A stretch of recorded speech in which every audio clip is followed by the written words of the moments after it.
I was thinking, now I know that you're totally overwhelmed by the crowd, but I was thinking, what a great time to share what God has given you as a talent.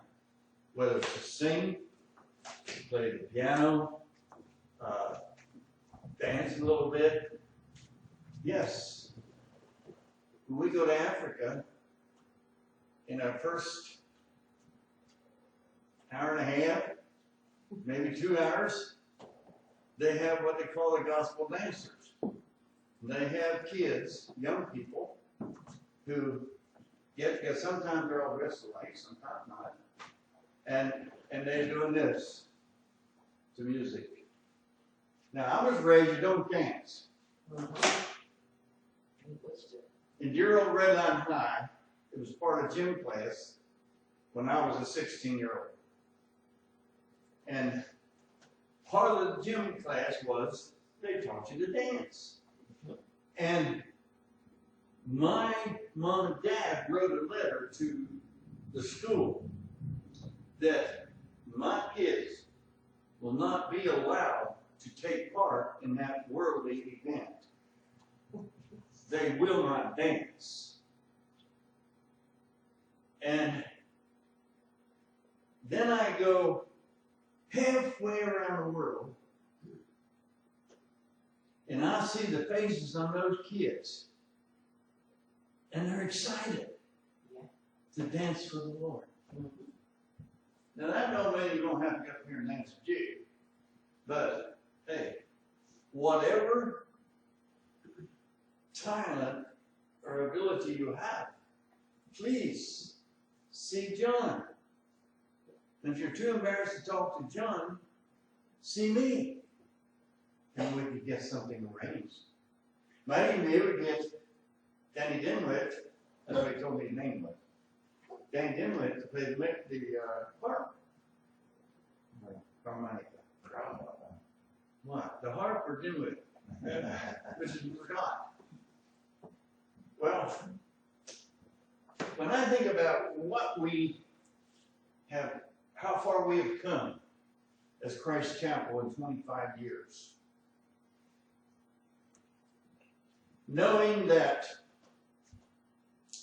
there's a season for everything. Amen. There's a season for everything, and all week long, this song has been in my head. I believe my steps are growing wearier each day. And boy, ain't that the truth. My steps are growing wearier. However, I know that there comes a time when the book needs to be closed and not the Bible. I heard on the way over here, I have my daughter's car, and I heard Daddy doesn't pray anymore. Never heard that song before, and I thought about that. How sad that is that Daddy don't pray anymore. How sad it is that people in homes, in their houses, there's no prayer. There might be a little bit at lunch or supper. Good God, good meat, let's eat. There might just be a little bit of this, a little bit of that. But yet,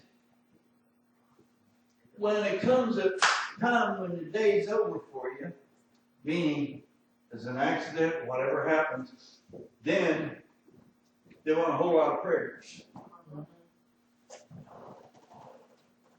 I remember Megan, what was the little guy's name that we prayed for had cancer?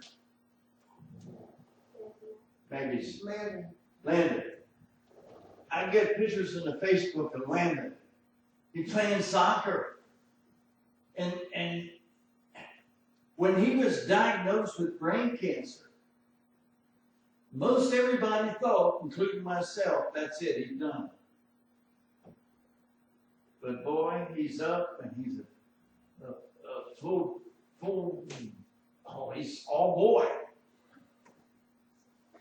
And that was because when he was diagnosed, out went how many hundreds and hundreds of people, including our people in Kenya, were praying for Landon. And Landon is doing well. Amen. Now there's some others that we got a phone call, like my cousin, to pray for him. He was 83, and he died. We prayed for him, and he died. Figure that out, Carol. We prayed for Landon, there he is. He's gone, playing soccer. Prayed for Gene, who loved the Lord and supported his church. We prayed for him, and he died. Now, he was a lot like me. High blood pressure, diabetes, heart problems. I don't know how many times he's been to church or to the hospital with heart problems. And so today our lesson is we can't leave anybody behind. And if Chris is where, there it is.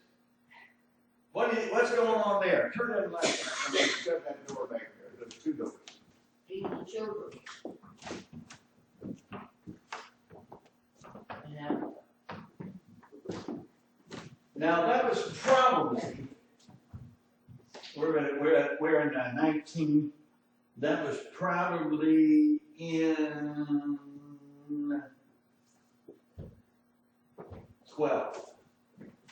2012, maybe something right around that. And what you see there, yes, they have paper plates in Africa. What you see is a banana, a half of a sandwich, and the sandwich had jelly. You go, hey, ew. No. They say, wow. Yeah. And some of them, that's the only thing they had to eat all day. That's all they had to eat. And so we are reaching a point where you should have picked up or have a copy of last month's finances. We're a bit over $700 short. And if that keeps up, guess what?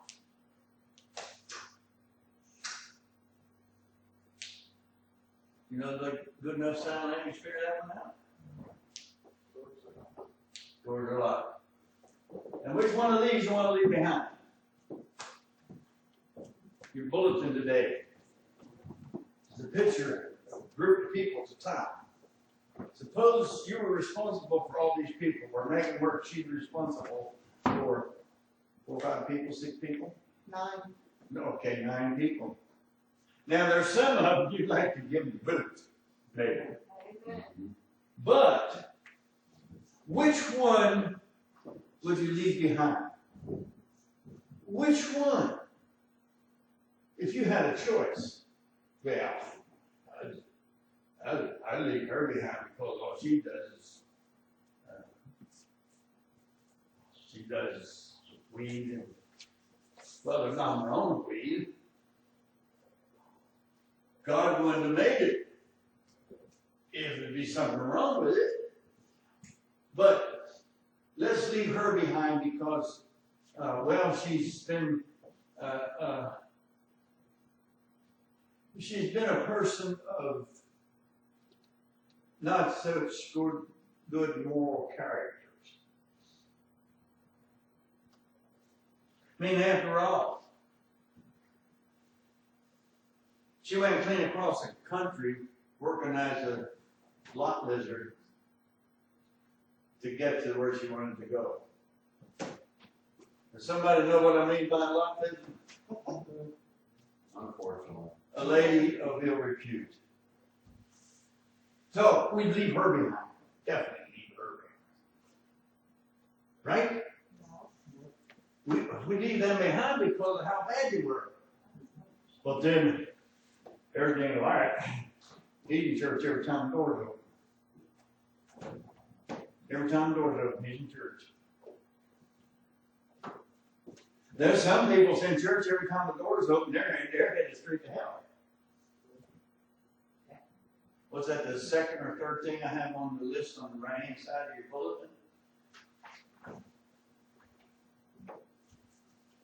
Second, Second? Yeah. And what's it read? there are lost people inside the church. They need grace.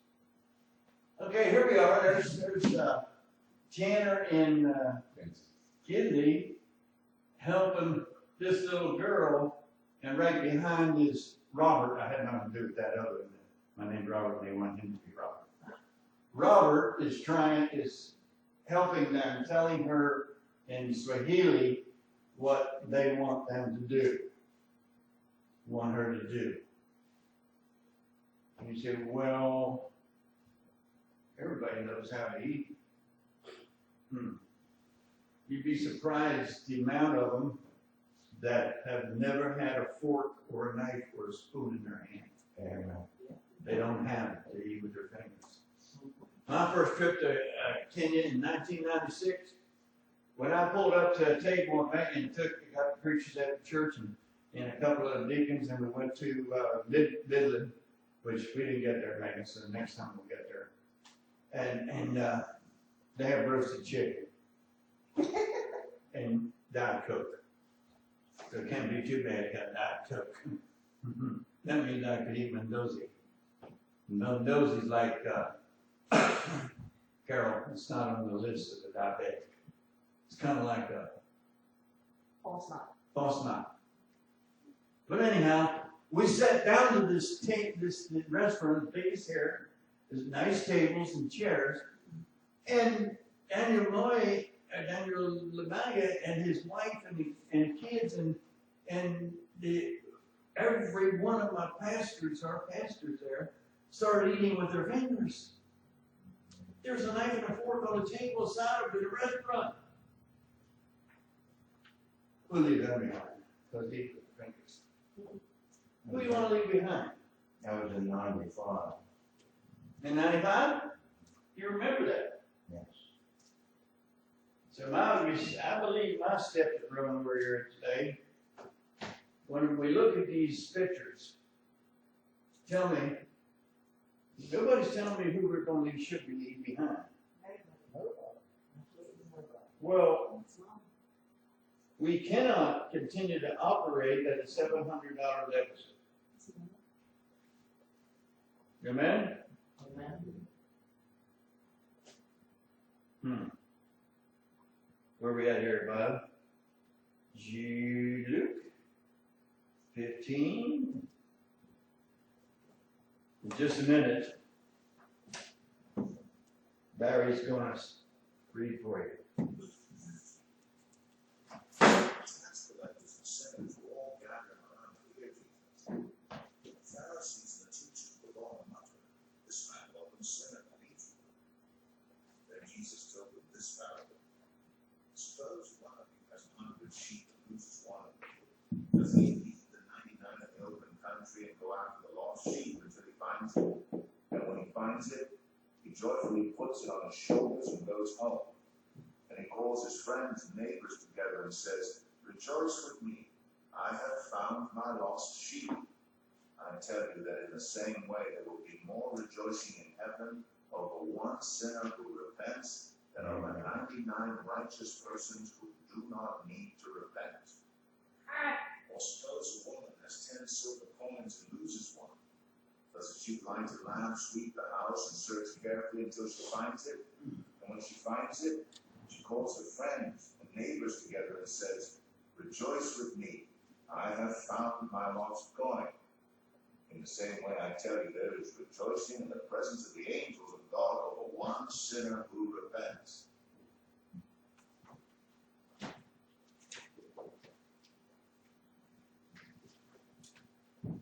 Steve Reebok just told me this morning he lost $250 this week. And I said, well, the church lost this month $700 some. Now I know that we have 1, 2, 3, 4, 5, 6, 7, 8, sometimes 9 people who work on a regular basis. And 10% of your income, you say, wait a minute, 10%. I remember when we got so mad at me one time when I said that 10% of not your offering, it's a tithe. Yeah. Malachi reads that we're supposed to bring our tithes and offerings.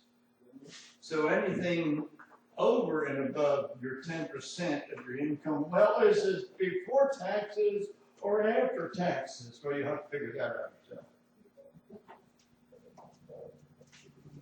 Your income. And so, who's my bullet? Let's see where I'm at here. Again, which one do we leave behind? Which ministry do we leave behind? Who do we leave behind? We can't continue at a $700 a month deficit. Amen? Amen. Can't do that. It just don't work. Somebody said, well, let's cut something. Okay, what are you going to cut? Even if we cut our ministry out of Kenya, that's $683. We cut that out. I guess it's close to the 700, then we keep going. Right? But what does that say about us and God to those people? Right. I don't know their swear words in Swahili. Oh, there's always swear words. There's probably have swear words in Swahili. But what would that do? We are now, I have been dedicating babies of kids that I baptized when they were little. Lillian and Mary Tombola, Brad and Evan's two oldest daughters. Lillian's the oldest, and Mary's next to the oldest.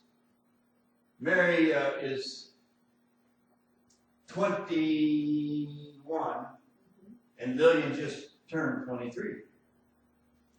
And I remember standing in their wood shack at the doorway, dirt floor.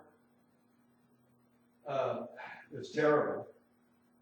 They had cooked 4 hours, the ladies down on their knees. Some of you have seen their kitchen area, to prepare for our group. I don't know, were you guys with us on YouTube? We went to that little shack across the railroad track, on down past this sounds like a song. We were there in 2005. 2005. Okay, well anyhow, I remember, I know this song, Nana Tatemika. Nana Tatemika, which means no, I'm serving God. No, I'm serving God. So, Lillian was 4, and Mary was 2 something. And so, I would say, Temming, and they said, no, that's wrong. So they've been with us all that time. All that time. There are some who were in our churches who have gone astray. Do we leave them behind? No. We got to continue to do what? Preach the gospel. We must win the loss at any cost. There's a great emphasis in our world that we're living here in the U.S. Gotta get a college degree, gotta get a college degree, gotta get a college degree. Well, let me tell you something about the college degree. Most of the millionaires I know, my Uncle Frank made it to 6th grade. Boy, he had a rough time. When he died, he only left his daughter, only one daughter. He only left her $14 million. When he died. That's a shame. He should have went to college, and maybe he could have left her The 28 million, huh? And then I know some other people that they didn't even, they just made it out of high school by the skin of their teeth.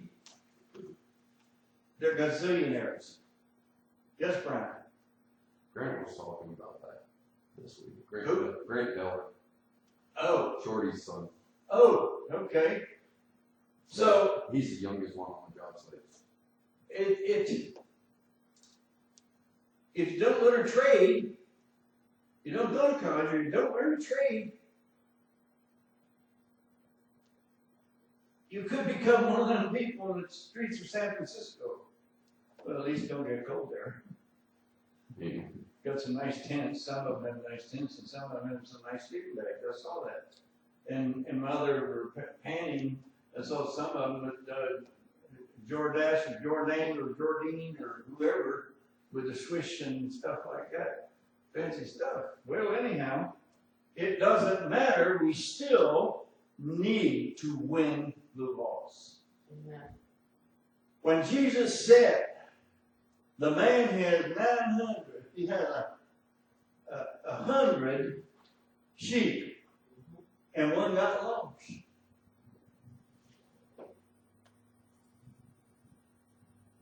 Should he stay with the herd? Or go find the one that got lost? And that's with us. We need to find the lost.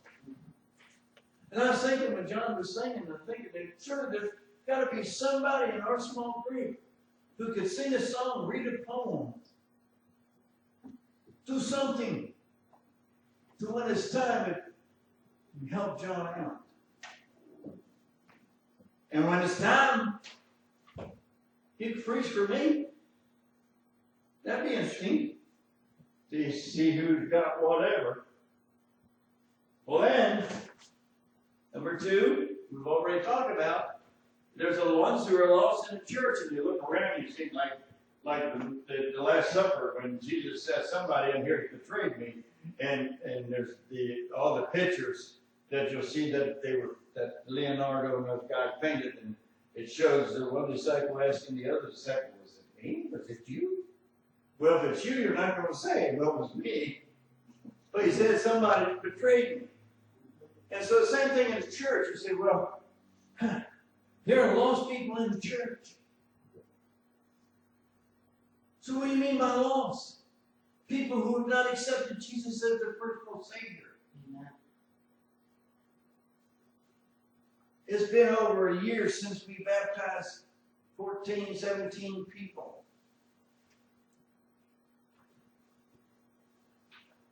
Hunter and Tanner and Brian had the rakes, big lawn rakes, and pushing the algae aside so we could baptize them. And guess what? Nobody got sick. Baptized Carol, and exciting. It was an exciting thing for me. Of course, my grandkids. But when Johnny came up out of that water, how exciting that was. Amen. You have no idea how exciting. There are churches this morning that a person who's in the shape of Connie would not be allowed to be, especially lit power, would not be allowed to sit in front of the church. I was in a church one time, we had a whole bunch of our clients, Connie might even been one of them with us, and we still had the red line home, and they like to come in and sit in the second row, and they were on the row, and the preacher come to me and said, how about next Sunday having those people sit in the back? I said, what do you mean those people? What do you mean those people? Well, he said, you know your clients. Have them sit in the back. Guess what? They didn't sit in the back. They sat front too. We never went back.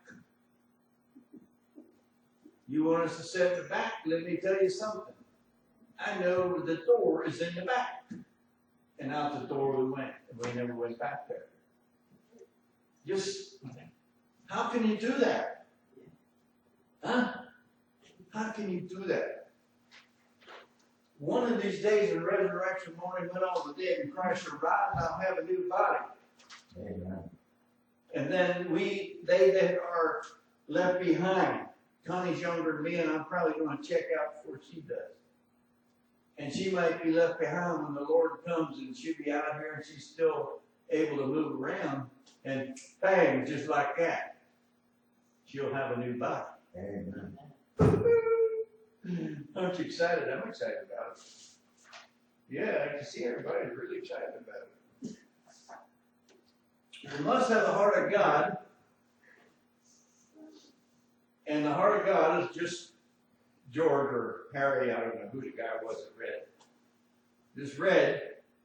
We got to have the heart of God, like the shepherd who's struggling to find his lost sheep. We have so many. I'd have never guessed this in 100 million years. Brad, would you shut that door at Blair's right? I can't see John's face. I can just see a head and ears. That bothers me when I can't look at people in the face. Thank you. I'd have never guessed. I was in grade school and rode the bus past here. There was no school. No. And most of these houses weren't here. But the bus would come around and go on down to where the Baptist church wasn't there either. And it wasn't nice roads either. And turn on Friesville Road and heading on back over to Winter Township School. Never in a million years did Bobby, then he'd call me Bobby. Never in a million years did Bobby ever dream that he'd be in a church pastoring this one along the road on the way to grade school. But God had a plan. Amen. He had a plan. He had a plan. He moved me to Florida, away from my comfort zone. He said, "Oh wow, you're living in Florida. Wow, nice weather. Yep, nice weather. Nice beaches. Yep. We went to the beach almost every day. After work, we went to the beach. That wore off after a while. Every Friday night, we went out to the pier to fish. Took kids out to fish. And that wore off after a while. And then, about the only time we went to the beach is if somebody come from the north and want to go to the beach. That's what happens in paradise, sooner or later. Look at the Bahamas. Paradise has crumbled. And I hope I don't ever hear any preacher saying, well, because of the debauchery there, it was destroyed. Don't want to hear that. There were believers there, there's Christians there who were killed in the midst. Yeah. And there were some who were saved. Was God like those that got saved from that, or better than the ones who got killed? I'm not God, and I can't answer that question. But this I do know, that God calls us to save the lost. To save the lost. The ones who are in our church. And then we go to number 3. When we're at number 3, do you have the heart to lead somebody to the Lord? What do you think is going to happen to Olivia and Hunter? They go to dear old Red Lion High tomorrow. And they start talking to somebody and they ask them, what's going on in church with us Sunday morning? You ought to do that. Just interesting that the answers you get and what they'll say. See, you one of them Jesus freaks? Yeah, buddy, I'm one of them Jesus freaks. What are you going to do about it? See, I don't believe in bullying. I don't believe in that. Somebody starts bullying, just punch them right in the mouth. There you go. Say, well, why would a preacher say something like that? Well, Jesus, when he went into the temple and he was upset, he upset the tables. Amen. You say, wait a minute, preacher, I heard the Bible say, read that we got to turn the other cheek. Well, you can turn the other cheek. And after you did that, but don't stop, just take care of it. And that's the way it is. But you say, you guys, gals, You go to school tomorrow and just say, hey, how about come to church with me next Sunday? See, we got an old preacher there. He's 76 and a half years old. I might be 76 and a half, 15, 16 old. I don't know. But I know this for sure. I'm serving Jesus. Amen. I'm going to continue to preach until I can't preach anymore or I stutter and I forget. It does bother me. A horrible thing happened last night. Really horrible. I went to open my case, my gun case, my safe, and I couldn't remember the words. Only one person knew the combination. That's me. Hunter, did I ever tell you the combination of that safe? I told him, no, I don't know. And so I'm thinking, wait a minute here. I've opened and closed that thing a zillion times. More than Laura is old. And Megan. And all of them sitting on that bench, put all their ages together and opened that, closed that safe, opened and closed that safe. But I could not. I tried almost. One thing I didn't do is I didn't try the right one where it would be open. I needed to get in, not to get a gun out, but I had to get in there to get having checks in there. I keep stuff in the gun case. Safe is also a place you keep important paper. And so I'm thinking, wait a minute here.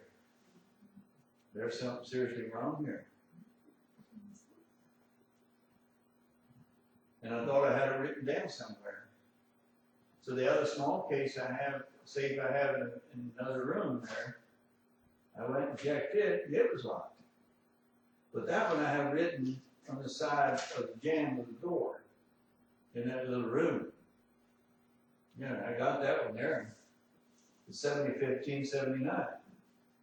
But the one to my safe, I'm concerned that I wasn't able to come up with a number for that. Well, now maybe on the way home I'll be driving sometime this week or something, it'll hit. I hope it is, because I sure don't want to call a safe dude to come in and open it up.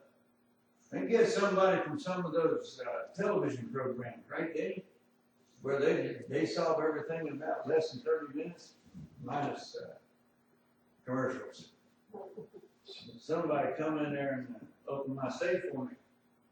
I can't take a drill to it, then I mess it up, it won't work. Next time, put your big safe number in the small safe. The big safe, well, I thought it was in there. But I went through there and I couldn't find it. Okay. Forgetters get better. Well, it is getting better. So we have to have a heart for those. You have a heart for those kids? Yes.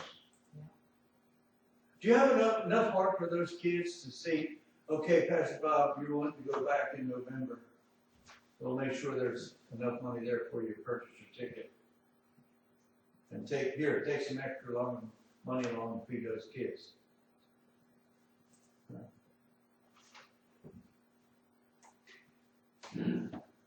Probably shouldn't leave that alone. I'll start measuring here in a little bit. Number 4.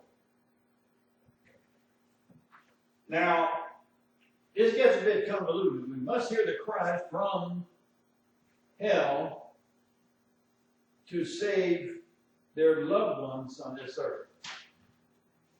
There's a scripture where Jesus, who was it went to? John, who was it? Lazarus. He said, just tell everybody that it's real. Tell everybody it's real.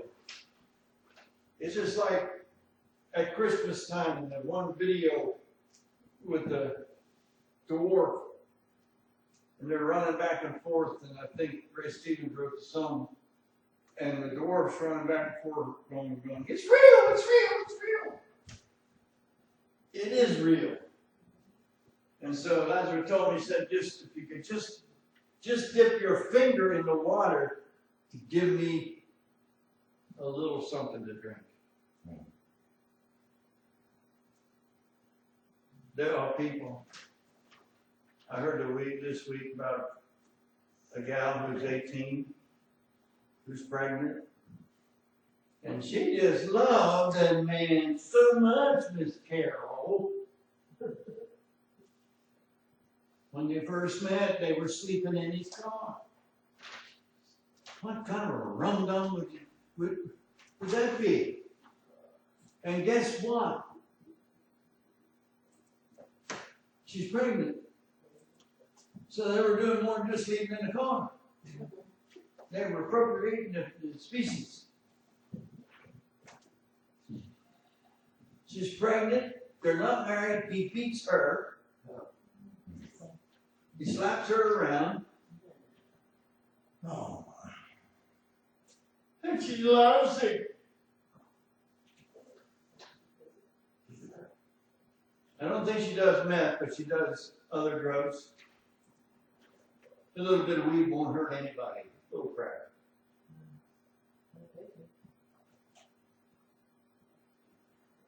So there she is. But she's in love. And I've talked to her. I'll not tell you who she was, because she's been in this church several times, quite a few times. But for some reason, I guess things start to itch and you gotta scratch it. Number 5. Now, I've heard this one. We're living in the last days. My grandma and grandpa, did your grandparents say that, or your mother and dad said that? We live in our last days. My grandpa Marky said, Bobby, see, he was over me, so he called me Bobby. Said, we're living in the last days. The world's about ready to come to an end. yes. I remember his mom and dad that said when the first horseless carriage came into stride, you know what a horseless carriage is? Okay.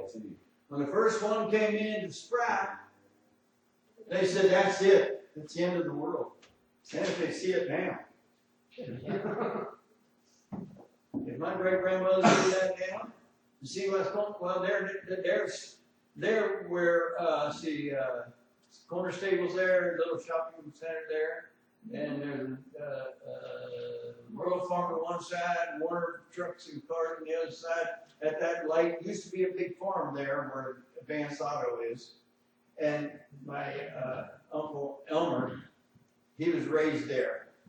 He said, we remember when we'd hear, he said, sometimes it'd go half hour, an hour before you hear a car come by. He said, we'd run out the barn, whatever chore you were doing, and we'd drop it just to watch the car go by about every half hour to an hour. Isn't it now? Sometimes you sit the light that much. Yeah.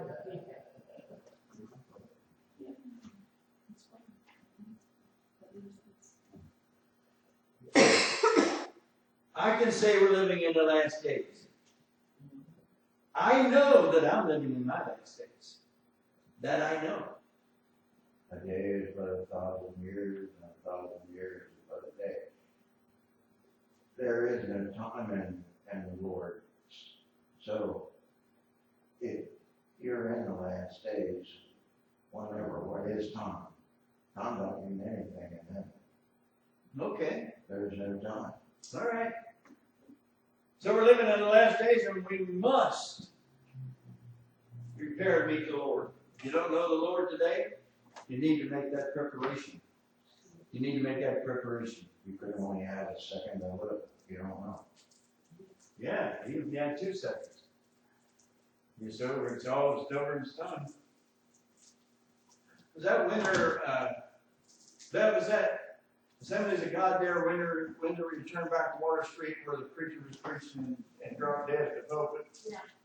Yeah, he was preaching, I don't know how many years ago that was, but he was preaching and he'd say, if he was really a man of God, how come God struck him dead at the pulpit? Well, if I drop dead, it's not God's fault. Because I'm not listening. Stephen Rollins last year, man dropped dead. Stephen Rollins, yes, man dropped dead. Right beside us.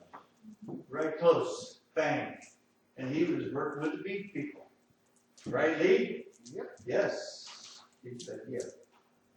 Yep. So, we got to live as though we're living in the last time. I don't know what the last time might be.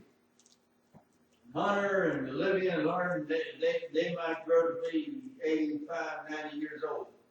and all the rest of us are going. One thing about it, 100 years all new people. 50 years almost all new people. So we fuss and we worry about getting this together and getting that together. And then it's like Uncle Frank when he died. Somebody said, Uncle Frank, when he died, he was a rich man. No, he wasn't. As soon as he took his last breath, that 14 mil went to my cousin. Bang, just like that.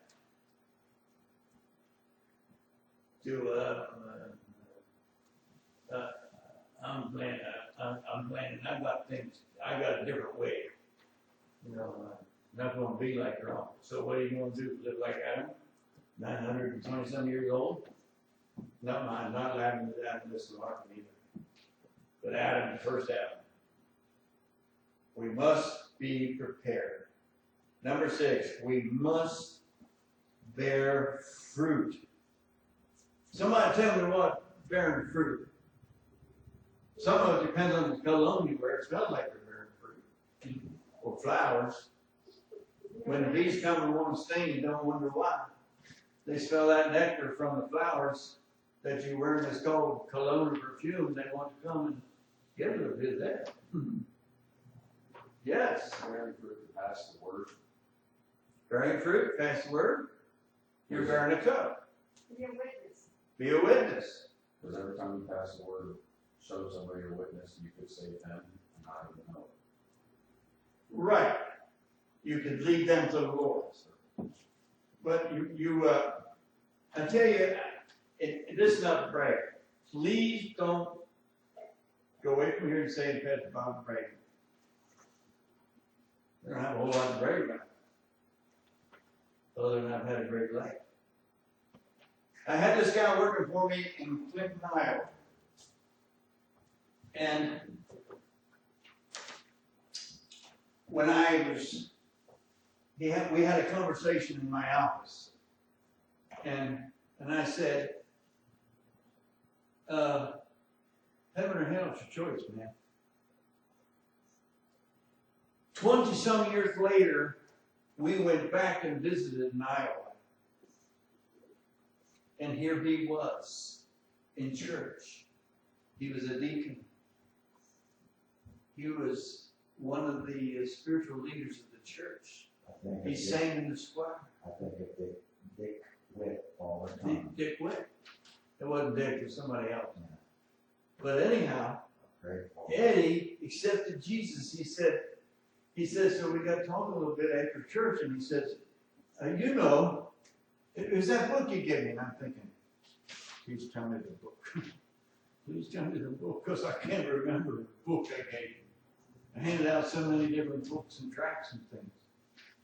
Yeah, he says, you know, I'm thinking, please tell me. So, do you have any kids or grandkids? Oh, yeah, we've got a couple grandkids now. They're just little. And I'm trying to keep them going, but finally tells me the name of the book. He says, you know, heaven or hell, you must choose. Oh man, then the lights come on, I remember. So there, he got saved by something was said. Another case in Florida. I was preaching there, and that particular day, the demon was in the back seat of the station wagon I had. It barely fit. Giving me the business. Well, what I'd done, I had a fellow work for me in the power plant. His name was Richard. He was about 6'4". Huge. Black guy, doesn't matter if he's pink or purple. But anyhow, he had a wife. I met his wife and kids, and his wife was, I thought, adorable. Now she might be, when you get behind closed doors, she might be a holy terror. But she, in all appearance, this is the first meet somebody, you think, well, that's a nice person. Well, I said, Richard, when it's all over, when you leave this job site today, prior to that, we had lost 2 men, got killed on the project. When you leave this project today, will you wake up in heaven if it's an accident? So it went, I don't know, several months. He come up to me, he says, man, he said, I'm living for Jesus. I'm living for Jesus. And I said, what happened? He said, well, he said it was what you said.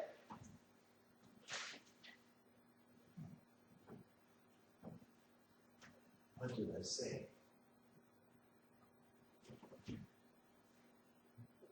You know, he said, there I was with a whore. Everybody knows the word. There I was with this whore, and I was doing my thing, and I heard your voice. If you died today or tonight, where would you go?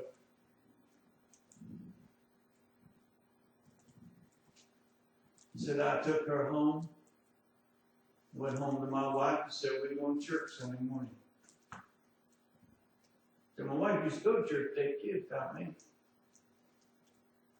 And he was the kind of guy that he always had to have a mistress. A lot of those folks had to have a mistress on the side. They think they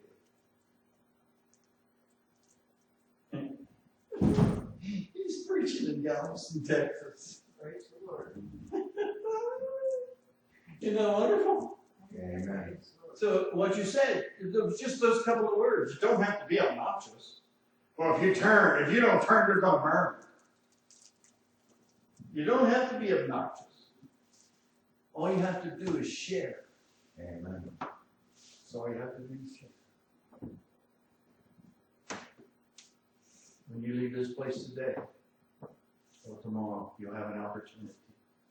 You have an opportunity to share the good steak you had at the Outback. You have an opportunity to share the good hamburger that you had. And then some of them, it's not burger anymore. I don't know what it is. Probably what's in it is worse than a hamburger for you. And then what do they call a hamburger? It's not a ham. There's no ham in it. It's just beef. Anybody know the answer to that? Because you have to have it. Hamburg, Germany. Hamburg, Germany is where the first burgers were made on a grill, like we know today, and it got the name hamburger. Is that like a Frankenfoot? What? How do you say hot dog in German? Hot dog? Well, it's a Frank. Yeah, Frank. We'll have to put some Franks on the grill. In fact, Lee and I talked about that. Anyhow, let's get close here, and we keep going. And then number 7, the Lord loves those. Now, the Lord loves what? The whole world. And doesn't want anybody to perish. You say, what about the Muslims? They're lost. What about the Hindus? They're lost. They're serving other gods. What about the Mormons? They're lost. And Paul Smith, he started the Mormons because he had a vision of hell. So he wrote a book called the Mormon Book, Eliminate Hell. So if you don't like it, just write a book, eliminate it. Jehovah's Witnesses did the same thing. Just rewrite. And for some reason my Bible's upside down. There it is. When you leave today, I want you to think about this. Think about this. When you go home, you go about your business tomorrow, whether you're going to school, going to work, go about your business.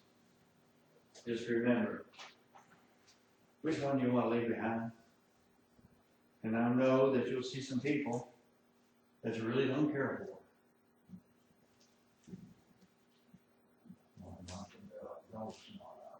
Knock the dog's not out of them, yeah. Maybe they don't have dogs not. They don't have dogs anymore.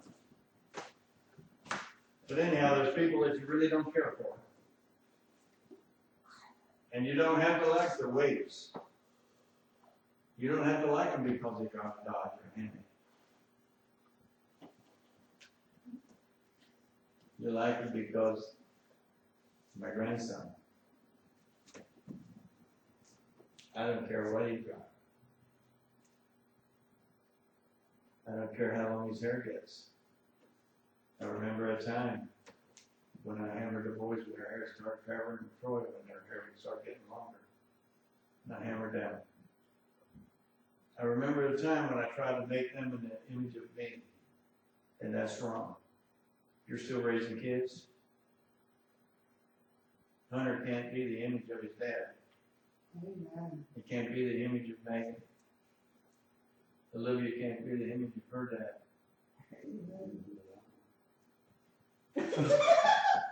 Lauren, I don't know any of her parents. It's an amen. But each one of us is different. I love my dad and mom very much, very much.